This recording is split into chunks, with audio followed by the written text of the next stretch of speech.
Uganda police don't arrest 200 people because they disobey COVID lockdown. Hey, and I know say that these people they don't hear about this COVID thing since. When we say their president even come aside, talk saying they give 42 days lockdown, say because this COVID they spread. And in fact, my information I hear say the president himself don't even they sick.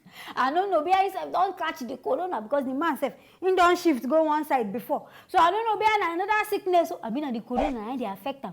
But I hear when this man come aside talk say in they do lockdown. Make everybody sit down inside house. Say the only people where want they see where they sell market, now people where they sell essential services, hospital, pharmacy, all those kind of people now ain't want. But as the matter go be, people don't boss enter street. Now so boys got they go full street. They sell markets. After which this president don't want them. He can't bless all the thing where the president even talk. It's just they enter one ear, they come outside for one ear.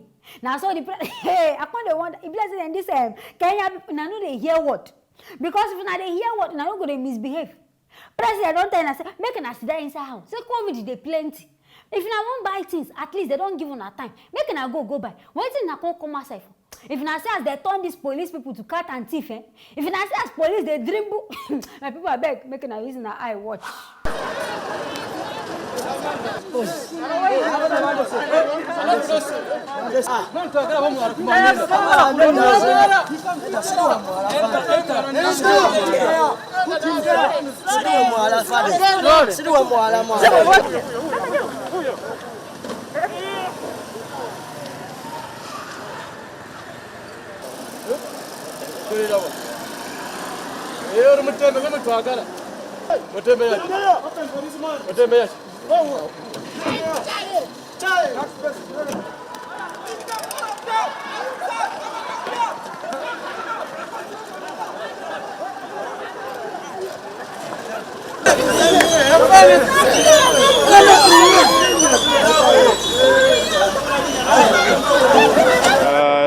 Part of the guidelines was to make sure that hawkers and the people who are selling on the roadside are not doing that business.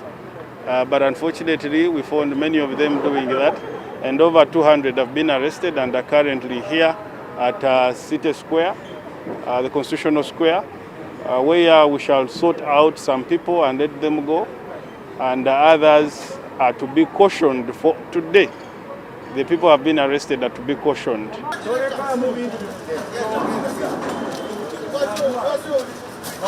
kind of arrest, hey, it even surprised me. See how they roll up and down like say that children. See one person almost even die on top of saying they pursue person. All these officials, uniform, some of them they even wear. So I'm not sure say nobody this kind of people say they go they settle them, but they can't go they catch people.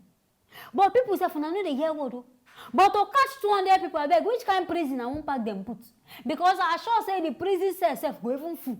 Unless I won't gather them put inside toilet. Because I don't know where I go keep all these kind of people. The best thing I make I call them together. I know say hungry go they catch them. Or Mr. President, I beg, maybe you go share palliative. Give them these people, make the reason and chop.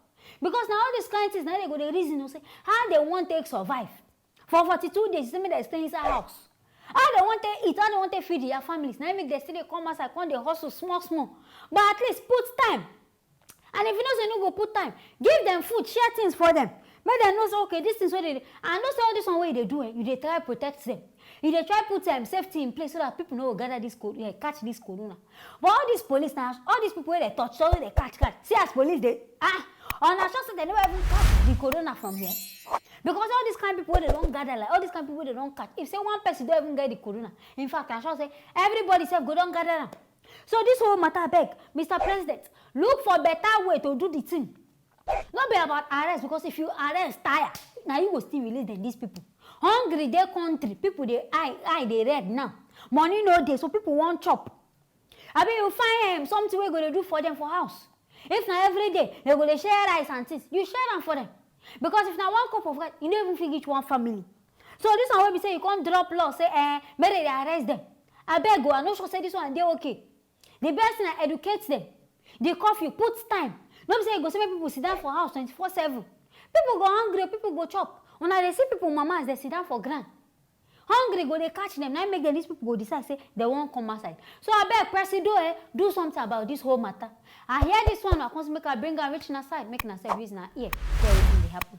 Make sure don't forget to like and also share this video so that everybody self will see what they yarn about. I will see you on our next video.